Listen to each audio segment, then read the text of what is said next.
ஷீரடிக்கு நம்ம ஏகப்பட்ட பேர் போறோம். நான் ஷீரடிக்கு போயிட்டு வந்தேன் பெருமைக்காக சொல்லிக்கிறோமே தவிர அந்த சுவாமியை எத்தனை பேர் உணர்ந்து போறோம்.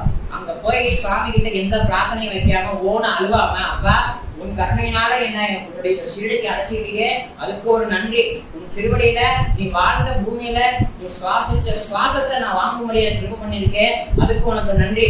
இந்த மண்ணில நீ நடந்த பாதை எல்லாத்தையும் இன்னைக்கு என் கண்ணுல பார்க்க வைக்கிறியே, அதுக்கு உனக்கு நன்றின்னு சொல்றோமே. சொல்ல மாட்டேங்கிறோம். அதை தவிர்த்து பாபா எனக்கு பிக்கல் புடுங்கள் தாங்கல, இன்னைக்கு இருந்து எப்படியாவது காப்பாத்தி ரட்சணை பண்ணு அப்படின்னு கதறோமே தவிர அது நம்ம ஊர்ல இருக்கிற பாபாட்டே கதறிட்டு போயிடலாம். ஏன் அங்க போய் கதறுவானு சொல்றது புரியுதுங்களா?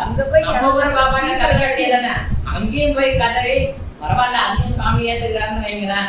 என்ன பாவம் எத்பாவம் தத்பவதிங்கிற மாதிரி நம்ம என்னவா பாவிக்கிறோமோ அதுவா நமக்கு ரிட்டர்ன் வரும். ஆகையினால சுவாமியை நம்ம பாவிச்சுதான் நம்ம அனுபவிக்கிறோம்.